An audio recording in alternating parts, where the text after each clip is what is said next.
존경하는 법제사법위원회 위원님 여러분, 바쁘신 중에도 노고를 아끼지 않으시고 청문회를 준비해 주신 위원님들께 진심으로 감사의 말씀을 드립니다. 위원님들 모시고 이렇게 인사청문회를 갖게 되어 크나큰 영광으로 생각합니다. 다만 제가 검찰총장이라는 무거운 직책을 제대로 수행할 수 있을지 걱정과 두려운 마음도 있습니다. 저는 오늘 인사청문회에 참석하면서 1994년 3월 인천지검 초임검사로 임관했던 시절이 떠올랐습니다. 천방지축 같았던 제가 이 자리에 서게 된 것은 전적으로 상사들과 선배들의 지도와 가르침 덕분이라고 생각합니다. 저는 초임검사의 마음으로 존경하는 위원님들의 지적과 충고를 겸허하게 받아들이겠습니다. 저에게 주시는 지적과 충고를 마음 깊이 새겨서 이번 청문회를 마치고 검찰총장으로 일하게 된다면 검찰 조직을 안정시키고 신뢰받는 공정한 검찰을 만들기 위해 최선을 다하겠습니다. 존경하는 위원님 여러분, 저는 전남 영광군 홍농면 가곡리 농촌마을에서 태어나 그곳에서 초등학교와 중학교를 졸업한 후 광주에서 고등학교를, 서울에서 대학을 졸업하였습니다.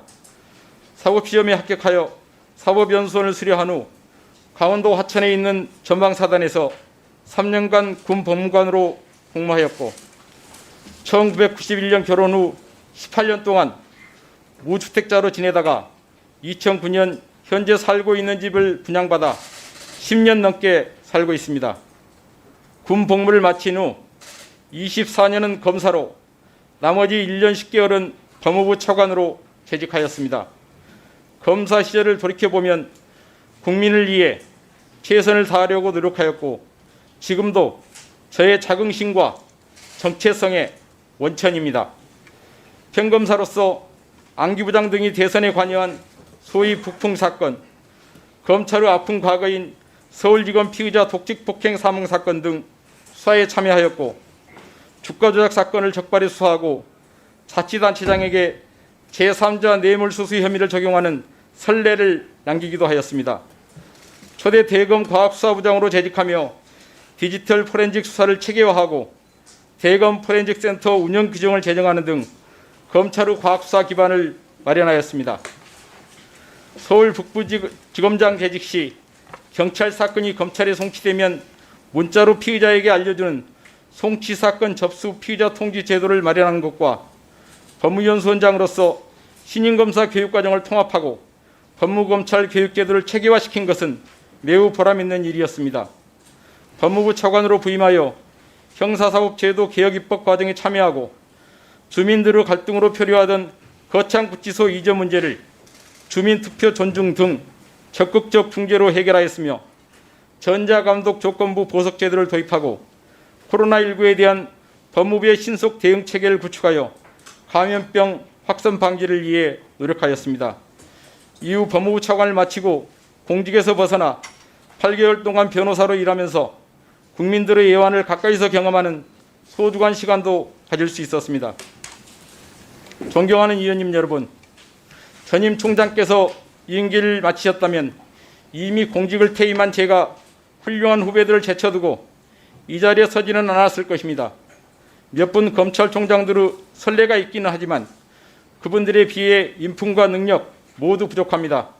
그러나 국민을 위해 어려운 상황에 놓인 검찰 조직을 안정시키고 이제 자리를 잡아가는 새로운 형사사법제도를 안착시키는 일은 누군가는 해야만 합니다. 한비자에 나오는 노마 지지의 늙은 말처럼 오로지 국민을 위하여 일해야만 하는 것이 저의 마지막 소임이라고 생각합니다. 존경하는 위원님 여러분, 저는 검찰총장으로서 가장 중요한 소임은 70년 만에 이루어진 제도적인 검찰 개혁을 성공적으로 안착시키고 이를 바탕으로 검찰 스스로 수사 관행과 조직 문화 등에 대한 끊임없는 혁신을 통해 국민이 원하는 진정한 검찰 개혁을 완성하는 것이라고 생각합니다. 검찰총장 후보자로서 이러한 소임을 다하기 위한 저의 의지와 각오를 간략히 말씀드리겠습니다. 먼저 신뢰받는 검찰을 만들겠습니다. 검찰의 업무 수행이 국민의 눈높이에 미치지 못하여 수사권 조정, 공수처 설치 등 제도 개혁이 이루어졌음에도 검찰을 바라보는 국민들의 시선은 여전히 차갑고 매섭다는 사실을 잘 알고 있습니다. 최근에는 검찰 조직 내부에서 반목과 편가르기 등 서로에 대한 불신이 있다는 안타까운 지적까지 받고 있습니다. 이러한 현실에서 가장 중요한 과제는 신뢰받는 검찰이라고 생각합니다. 민무신 분립이라는 논의 가르침과 같이 국민의 신뢰를 얻지 못하면 그 어떤 조직도 바로 설 수 없습니다. 저는 검찰이 국민만을 바라보며 일체의 정치적 고려 없이 법과 원칙에 따라 오로지 진실과 정의를 추구해 나가도록 하겠습니다. 검찰의 사법 통제와 인권 보호 역할을 한층 강화하고 국민의 목소리를 기울여 듣는 경청 중심의 수사 관행을 확립하겠습니다. 법원, 경찰, 공수처 등 유관기관과 상호 신뢰를 바탕으로 긴밀하게 소통하고 협력하는 한편 능력과 자질, 인품에 따라 적재적소의 인재가 배치되는 공정한 인사가 이루어질 수 있도록 법무부와 적극 소통하여 조직의 안정과 화합을 도모하겠습니다. 다음으로 국민중심 검찰을 만들겠습니다.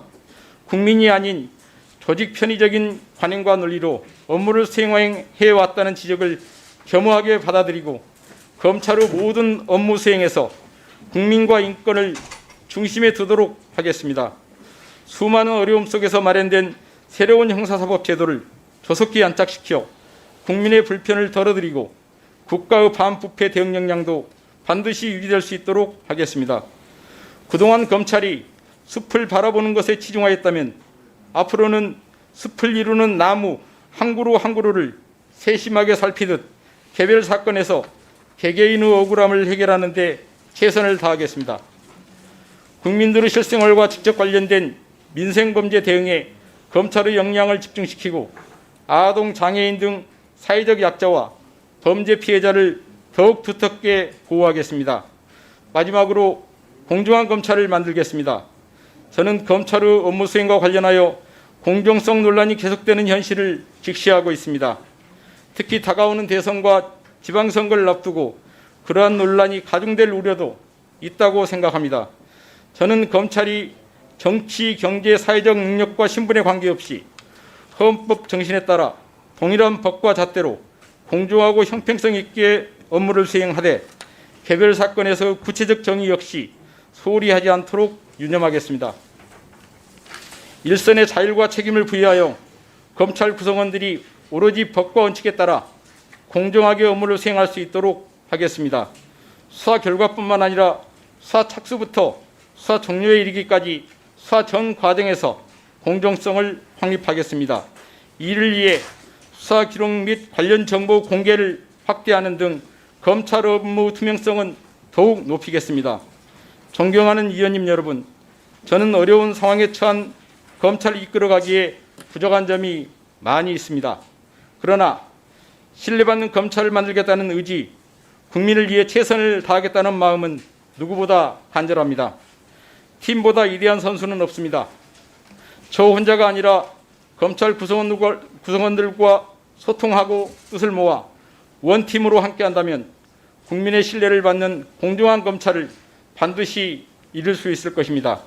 만약 저에게 검찰총장으로서 국민에게 봉사할 기회가 주어진다면 검찰 구성원들과 함께 신뢰받는 공정한 검찰을 이루기 위해 혼신의 힘을 다하겠습니다.